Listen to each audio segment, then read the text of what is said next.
Hello, how you doing? Today I'd like to talk about people that don't realise they've come from an abusive background and perhaps aren't necessarily in an abusive environment or abusive relationship. Um, the reason of that is I was talking to a gentleman recently who I could just tell I can hear language, or you can hear language sometimes when you're aware of patterns repeating. And people in my profession in development will probably be aware and hear certain patterns in the language that you use. But I could hear that this gentleman had come from a background where things weren't quite in balance, and that had created a pattern where he was recreating that in his life, in his relationships, and it was kind of sad in a way, but interesting for him to hear the conversation and the things I was noticing, and just being able to pinpoint along the way about perhaps the reasons and the patterns that he was getting into. He'd gone through his adult life with relationships of two different types, two different opposites. One where he was either completely the dominant, and very arrogant, he said, almost to the point, well, yeah, to the point that he didn't care and he wasn't happy. So those were kind of throwaway relationships where the other person, the partner, was absolutely hanging on to his every word and giving of themselves very much. And on the other hand, the other side of his pattern was absolutely falling in love with a really inappropriate woman.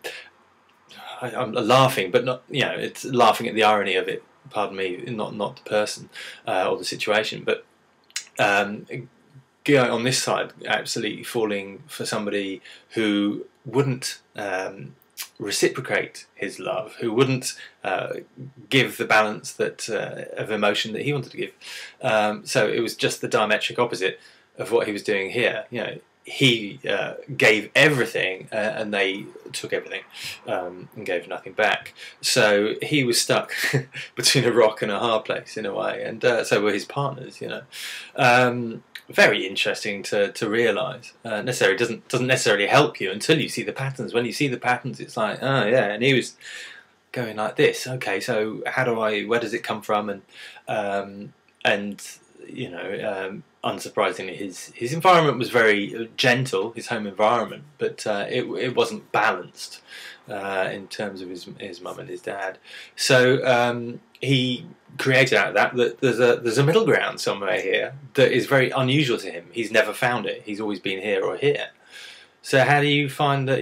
I think you need to get your senses working, because if you don't, you'll just go down one or t'other route that you've normally gone down. So you'll either meet somebody that hangs on your every word, or you'll absolutely fall in love with somebody that won't reciprocate. That was his pattern.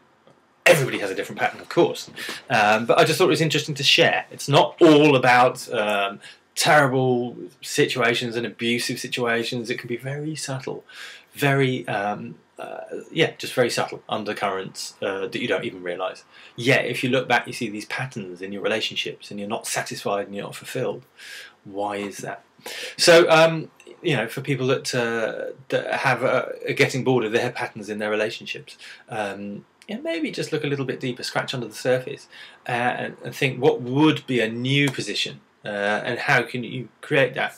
And for this gentleman, it was just a case of going, okay, so if I'm not bothered by that, but he could recognise, he gave them two different names, these two different characters, and for him that was useful because he could instantly recognise when one of the either pattern was happening once he thought about it. So he created a fictitious one in the middle. Has he met it yet? No. I don't know, actually. I haven't heard from him for a while. But his radar is now set to that. So it's just, I'm smiling because it's a fun game in a way. Certainly more fun than either that or that. So, yeah, sometimes it's just looking at the gentle and general patterns in your life, and recalibrating them consciously to create a new path, one where you're more fulfilled. That's all I'm going to say on this one. But there's all sorts of things going on out there, and I think it's great to share. And thank you very much for all the emails I'm getting. I am continuing to respond to everyone, but I hope this blog spreads the word further. So thank you very much. Do keep them coming. All right, many thanks. Bye bye.